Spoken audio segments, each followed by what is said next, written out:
बिस्मिल्लाहिर्रहमानिर्रहीम। अस्सलाम वालेकुम।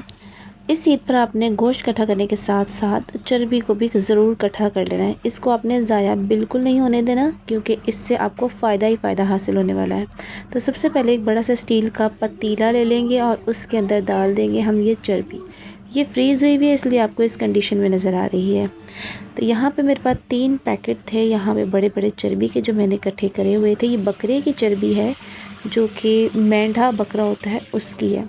इसके अंदर डाल दूँगी मैं पानी, तकरीबन ये आधा पतीले को भर लेना है मैंने पानी से।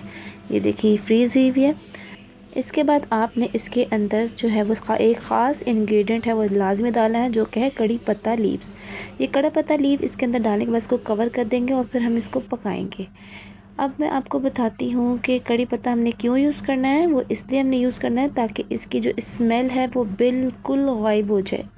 आम तौर पे जब हम घी पिघलाते हैं, इसका चर्बी के साथ जो हम घी बनाते हैं, उसको जब हम साड़ते हैं, चलाते हैं, तो उसकी एक बहुत ही बुरी स्मेल होती है, जो कि पूरे घर में फैल जाती है और बिल्कुल भी नाखुशगवार होती है। तो इसलिए मैंने ये कड़ी पत्ता लीव डाले। इसकी खुशबू बहुत ही अच्छी होती है, जिससे इसकी जो स्मेल है वो कट जाती है और आराम से ये आप घी जो है घर में साफ़ सुथरे तरीके से बना सकते हैं, बिल्कुल भी इससे स्मेल नहीं आएगी। और दूसरी बात यह कि इसमें पानी मैंने क्यों ऐड किया, तो पानी मैंने इसलिए ऐड किया ताकि इस घी के जो फ़वाइद हैं, मिनरल्स हैं, वो इसके अंदर ही रह जाएं। क्योंकि जैसे ही मैंने गूगल के ऊपर सर्च किया कि इसके क्या क्या फ़ायदे हैं, तो मैं भी हैरान रह गई थी। आप भी सर्च करके देख सकते हैं। तो चलिए मैं आपको थोड़ी देर बाद यहाँ से खोल के इसको दिखाती हूँ।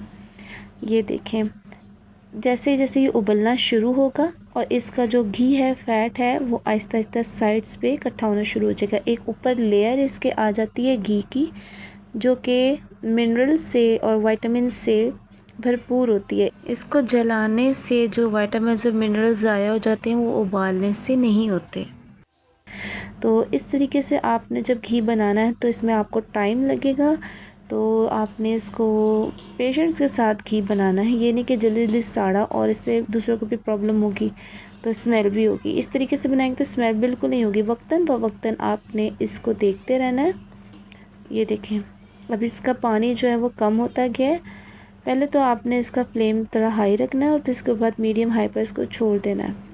बहुत ज़्यादा लो फ्लेम पर मत रखिएगा, क्योंकि इसमें फिर बहुत ज़्यादा आपको टाइम लग जाएगा। तो मैंने जब ये बनाया था तो मुझे लग गए थे इसमें तकरीबन 3 घंटे लग गए थे।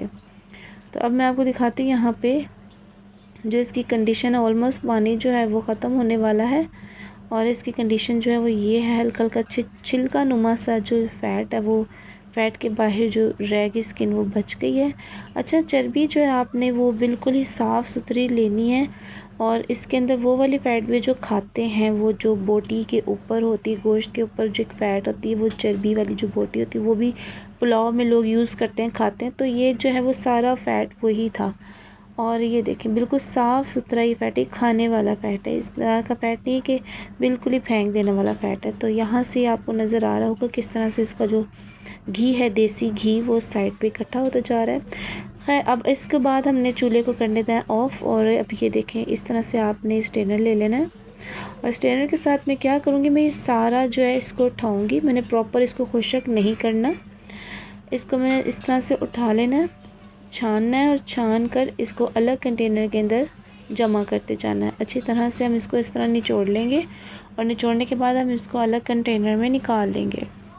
जब तक मैं ये निकाल रही हूँ तब तक आप एक काम कीजिए, इस वीडियो के नीचे लाइक और सब्सक्राइब का बटन है, उसको प्रेस कर लीजिए, क्योंकि ये आपके ही बेनिफिट की बात है, ताकि जब भी मेरी कोई भी वीडियो अपलोड हो तो आपको उसका नोटिफिकेशन मिल जाए, या वो स्क्रीन पे आपको जब आप स्क्रॉल करेंगे तो सामने आ जाएगी आराम से, तो आप देख सकते हैं। और वीडियो पसंद आए तो लाइक शेयर ज़रूर कीजिएगा। इस वीडियो को मैं ईद से पहले इसलिए आपसे शेयर करूँ ताकि आप इससे इस्तेफ़ादा हासिल कर सकें। अपनी बहनों के साथ, माओं के साथ, कज़न्स के साथ इस मज़े की जो रेसिपी आप बनाएंगे ना अपनी ईद के ऊपर, मज़े मज़े के खाने बनाएंगे, वो आपने इसी घी से बनाना है। आम तौर पर जो ये घी है वो बाज़ारों में देसी घी जो है वो यही वाला होता है, जो हलवा पूरी में भी इस्तेमाल होता है। और